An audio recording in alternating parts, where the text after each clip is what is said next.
Oi, bom dia. Meu nome é Rafael Souza, fundador da Find Saúde. Na semana passada, nós nos comprometemos a gravar uma série de vídeos para as pessoas que têm problema na coluna vertebral, assim como você. Então, nós vamos iniciar uma série com 4 vídeos com o tema Como funciona a sua coluna, para você entender o que acontece dentro do seu corpo nas atividades diárias. Bem, quando eu estava planejando a gravação desses vídeos durante essa semana, a minha esposa me fez um questionamento muito pertinente. Ela me falou: Rafael, as pessoas que sentem dor na coluna, que têm problema na coluna, querem resolver isso de forma mais rápida. Então você não acha que tá passando esses vídeos com informações inicialmente, isso não vai se tornar monótono? Realmente, dá para entender a colocação dela. Mas o fato é que, se você for na internet, por exemplo, no YouTube, você vai achar uma série de vídeos de exercícios para a coluna vertebral, de todos os tipos mais variados possíveis, e gravados por profissionais capacitados. Obviamente tem vídeos não tão bons, mas existem vídeos com profissionais muito gabaritados na internet. A questão é que se eu iniciasse com a série de exercícios, seria mais um vídeo na internet de exercícios para a coluna. Eu não sou o dono da verdade, nem pretendo ser, mas eu quero que fique claro que você entenda, para mim é importante que você entenda o que acontece na sua coluna durante um movimento, ou um hábito que você tenha de postura, ou algum exercício que você esteja fazendo. Você precisa entender que mecanismos, o que está acontecendo ali dentro, né? Porque senão você às vezes pode estar fazendo microlesões, uma série de lesões na coluna sem saber. Então não tem sentido eu passar uma série de exercícios para você restabelecer a função da sua coluna, se no dia a dia você está causando diversas lesões nessa estrutura.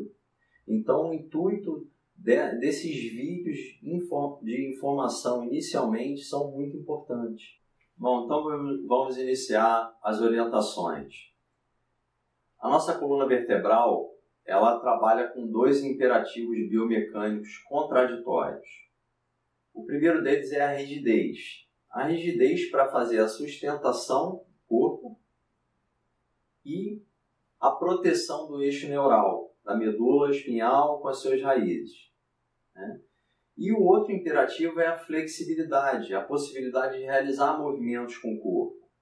Então ela trabalha sempre com essas 2 questões, rigidez e flexibilidade. E a importância desse equilíbrio é justamente não haver conflito entre a estrutura óssea, protetora, rígida, e o tecido neural, que é o que alimenta o nosso corpo com informações tanto de aferentes, que vêm informações do corpo para o sistema nervoso central, e eferentes, aquelas informações que o sistema nervoso central manda para o nosso corpo. Então, a importância desse equilíbrio é crucial. O que acontece com as pessoas que têm problemas na coluna é porque esse equilíbrio foi quebrado. E a flexibilidade, através dos seus 24 segmentos móveis, para permitir a movimentação do nosso tronco. Esses 24 segmentos são compostos por 7 vértebras cervicais, 12 vértebras torácicas e 5 vértebras lombares. A nossa coluna vertebral, vista de lado, ela possui essa curvatura. Uma lordose cervical, uma cifose na coluna torácica e uma lordose na coluna lombar.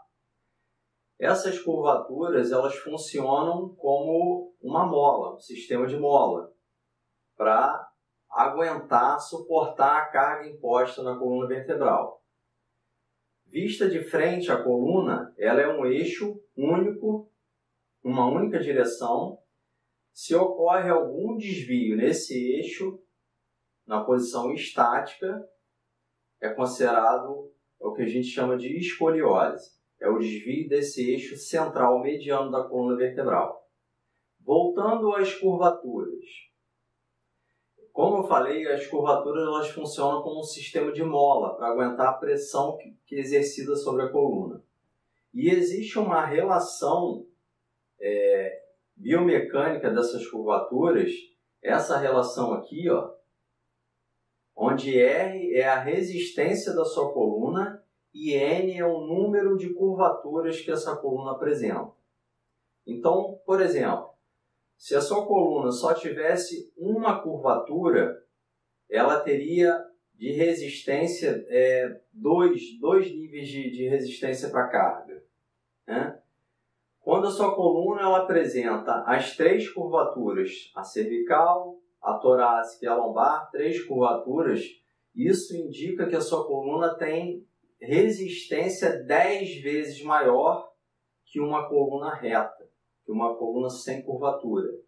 Então, a magnitude de cargas que uma coluna com as curvaturas normais, as 3 curvaturas normais suporta, é muito grande. A constituição de uma vértebra normal, ela tem o corpo vertebral, essa região anterior aqui, que é a estrutura que recebe a carga, recebe o peso na coluna vertebral, e tem o arco posterior, essa região aqui de trás. Esse arco posterior engloba a medula vertebral e suas raízes, e é a região articular da coluna, a região que permite os movimentos na coluna vertebral. Composta pelo processo espinhoso, que é essa estrutura pontuda aqui de trás, onde são inseridos ligamentos e musculatura na coluna. O processo transverso, que é essa região lateral aqui, onde também são inseridos ligamentos e musculatura. E as facetas articulares. Essa região articular permite os movimentos de flexão, extensão, rotação, flexão lateral da coluna. Então vamos lá, ó. Flexão, extensão, rotação da coluna e flexão lateral, ok? A nossa coluna vertebral é composta por segmentos vertebrais. O segmento vertebral ele é composto por 2 vértebras adjacentes e o disco intervertebral presente entre elas. Esse segmento vertebral ele tem 2 funções, uma estática e outra motora. A função estática é representada pela própria vértebra e a função motora é representada por esse espaço aqui entre as vértebras, essa área aqui em negrito, essa região é a região motora da coluna, ela que permite o movimento segmentar. A união entre esses segmentos vertebrais é composta pelo disco intervertebral e pelos ligamentos da região da coluna. A estrutura que eu quero chamar a atenção para a nossa conversa de hoje é o disco intervertebral. Ele tem uma função muito importante na nossa coluna vertebral. Esse disco ele é composto por um anel fibroso e por um núcleo chamado núcleo pulposo. Esse núcleo é composto por 88% de água, glicosaminas, proteínas. O disco intervertebral compreende 2 partes. Um anel fibroso, que é essa estrutura que vocês estão vendo aqui, tá? Ela é composta por fibras horizontais, verticais e oblíquas para suportar as diversas cargas e movimentos que a coluna sofre. Esse anel fibroso que eu acabei de falar com vocês, ele compreende um núcleo chamado núcleo pulposo. Ele é composto de 88% de água, mais glicosaminas, proteínas e alguns aminoácidos. Ele tem a função de amortecimento dessa estrutura, né? Quando uma carga é incidida sobre o disco intervertebral, 75% dessa carga é absorvida pelo núcleo e 25% restante pelo disco, por esse anel fibroso. Tá? O núcleo ele funciona como uma esfera. Se você inclina o corpo para frente, numa flexão, o núcleo se comporta dessa forma. Ele diminui a altura dele anteriormente e aumenta posteriormente. Se você joga o corpo para trás numa extensão, a região posterior diminui a altura e a região anterior concentra esse maior volume. Ele também permite movimentos de inclinação lateral na coluna vertebral, permite movimentos de rotação, permite movimentos de cisalhamento, que é um deslizamento tanto anterior quanto posterior, lateral, e ele também suporta uma carga de tração. Então, quando a coluna vertebral recebe uma carga axial de peso, nesse núcleo pulposo, ele é comprimido, se achata e transfere essa força vertical lateralmente em direção ao anel fibroso. Só que o anel fibroso é uma estrutura rígida, ele tem pouca deformação. Então, quando o núcleo pulposo espremido, ele joga pressão na fibra do anel fibroso, ela se deforma e retorna. É uma função elástica. Ela foi deformada e voltou à posição original. Quando ela faz esse retorno à posição original, novamente ela transforma o disco numa estrutura de esfera. Então, isso causa um amortecimento dessa carga. Repetindo, a carga é imposta, comprime o núcleo, que transfere lateralmente essa força, e as fibras laterais do anel fibroso retornam essa força ao núcleo pulposo, mantendo essa estabilidade de pré-compressão. Esse estado de pré-compressão é um estado saudável de um disco intervertebral. Esse mecanismo de pré-compressão e autoestabilidade do disco intervertebral é a principal função dessa estrutura. Para vocês terem uma ideia da magnitude das cargas que essa estrutura suporta, só o fato de estar ereto, o tronco ereto, um indivíduo, uma estatura média com um peso médio, em torno de 70 quilos, esse disco aqui, ele recebe o núcleo pulposo, que é o que recebe 75% da carga imposta no disco intervertebral, ele recebe uma carga por centímetro quadrado de 16 quilos e de centímetro linear, transferindo a força lateralmente ao disco intervertebral de 28 quilos. No momento em que nós fazemos uma flexão de tronco, essa carga já sobe para 52 kg de pressão centímetro quadrado nesse núcleo e 87 kg de força de carga linear. Quando você faz uma retificação da sua coluna, você deixa o seu corpo mais retinho, ou seja, você diminui as curvaturas da sua coluna, essa carga por centímetro quadrado no núcleo pulposo, ela passa a 107 kg e com 174 kg de pressão linear. Então, quando a gente faz essa retificação da coluna, ainda está segurando uma carga, dependendo do valor dessa carga, desse peso que você está segurando, essa estrutura ela pode chegar ao limite de ruptura. Então é muito importante que nós entendamos o que está acontecendo com a coluna vertebral, com determinados movimentos que a gente realiza. Essa função desse disco intervertebral ela começa a ser alterada normalmente por dois motivos. O primeiro motivo é o avanço da idade cronológica. As pessoas com mais idade, elas têm um núcleo pulposo menos hidratado, com menor concentração de água. Lembrando que esse disco sadio, uma pessoa jovem, ele está em torno de 88% de água composta naquela estrutura ali.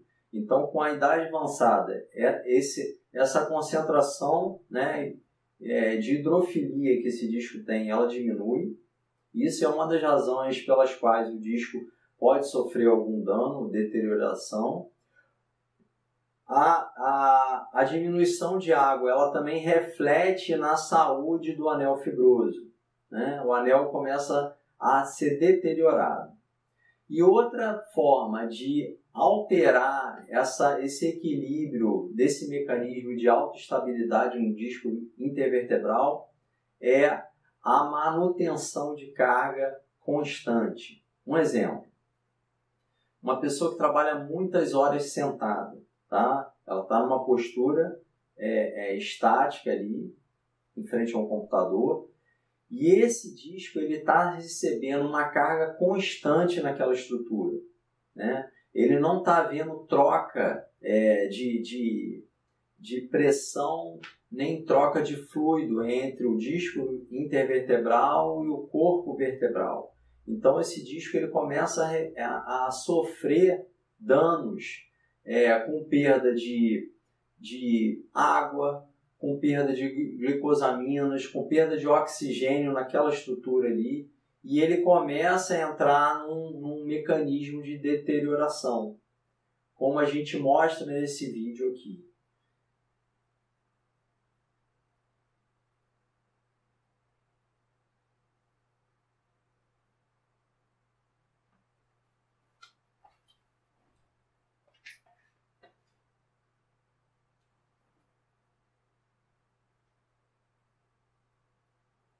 Outra forma de deteriorar esse disco intervertebral é a questão das cargas repetidas nessa estrutura. Por exemplo, na coluna lombar, na região da coluna lombar, o profissional que tem as maiores lesões de disco intervertebral no mundo são os operadores de trator. É uma curiosidade. Por quê? Porque a vibração que essa coluna sofre com aquele movimento do trator é muito agressiva, muito grande. Então, aquela vibração repetida em alta magnitude causa danos muito severos ao disco intervertebral. Outro profissional que nós podemos citar que sofre com uma postura estática, uma manutenção de uma postura estática, é o dentista. O dentista ele passa longas horas, né, trabalhando com o paciente ali, com uma postura curvada na cervical, ou então curvada com uma rotação. E essa posição, por longos períodos, causa também uma deterioração grande no disco intervertebral, porque não está havendo a distribuição de carga assimétrica na estrutura do disco, não está havendo troca de fluido, porque a pressão está constante naquela estrutura. Então é um dos motivos também de deterioração de disco. Uma vez que esse mecanismo de pré-compressão e autoestabilidade do disco intervertebral começa a ser comprometido, toda a carga que é imposta nessa estrutura e que era amortecida por um disco sadio, agora ela começa a ser também distribuída nas articulações facetárias da coluna vertebral. São essas articulações aqui. E aí começa a gerar o processo de sinovite nessa estrutura, né? Uma inflamação nessas articulações, e avança para uma artrose grave às vezes. Então essa articulação comprometida, tanto o disco quanto a articulação facetária, corrompe aquele mecanismo, aquela função motora dessa estrutura que eu mostrei anteriormente. Bom, vamos entender um pouco melhor a questão da migração de água no núcleo pulposo. Quando a pessoa se mantém numa posição estática, ou no trabalho, ou seja em qualquer atividade que a pessoa esteja fazendo, esse núcleo está sendo comprimido, tá, constantemente. Essa compressão provoca a saída de água e nutrientes desse disco, inclusive oxigênio. No corpo vertebral, aqui está o disco, aqui está uma vértebra e aqui outra. Esse corpo vertebral, aquela estrutura anterior do disco, ela tem diversos poros, é uma substância esponjosa dentro da vértebra. E essa água e esses nutrientes migram para dentro desse corpo vertebral. Se essa pressão é constante, esse disco ele pode sofrer um achatamento muito grande. Para vocês terem uma ideia, no período da manhã até a noite, que a pessoa chega para se deitar e dormir, a coluna vertebral inteira ela pode sofrer uma redução de altura de até 2 centímetros. Vocês imaginem a quantidade de nutrientes e de água que saiu desse disco, né? Quando a pessoa deita para descansar, para dormir, onde não tem mais a pressão axial, agora a pessoa está nessa posição, esse núcleo, esse disco, ele começa a receber, pela ausência de força axial, ele começa a receber novamente aqueles nutrientes, aquela água toda perdida durante o dia, tá? Por isso é importante o descanso noturno, para que esse disco restabeleça. Agora, não só o descanso noturno, uma coisa muito importante para quem tem problema na coluna, principalmente aqueles que trabalham em escritório, ficam muito tempo sentados, ou trabalham, por exemplo, numa profissão bancária, fica muito tempo em pé atendendo ao público. Essas pessoas necessitam fazer intervalos durante a jornada de trabalho para que essa compressão axial ela seja alterada e esses nutrientes possam fluir no seu disco intervertebral.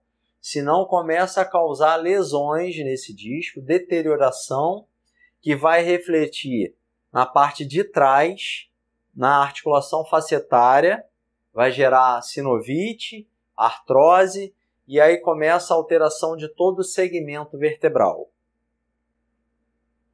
Além disso, algumas informações a respeito de movimentos do tronco são muito importantes. Por exemplo, o movimento de flexão combinado com rotação, flexão combinado com rotação, ele causa um dano muito grande nesse anel fibroso. Ele é o maior responsável por ruptura do anel fibroso. Movimento de flexão com rotação. Outro movimento mais simples, as pessoas que sofrem de dor na coluna.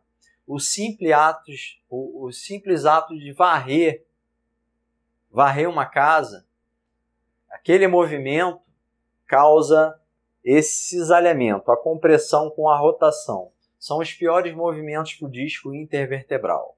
Então, algumas dicas para quem tem problema na coluna. Primeira dica, beba bastante água. Um corpo pouco hidratado reflete no disco intervertebral. Eu vejo isso muito comum. Eu pergunto para os meus pacientes em relação à ingestão de água durante o dia, 85% quase não bebem água. E é um conselho que eu dou aos pacientes. Passem a beber mais água. Criem o hábito de beber água. Você não deve beber água só quando sente sede. Quando você está sentindo sede é porque seu corpo já está desidratando. Então, mantenha o hábito de beber água ao longo do dia. Isso vai ajudar muito na hidratação do seu disco intervertebral. Segunda dica para quem tem problema na coluna. Mantenha intervalos de descanso para essa compressão no disco.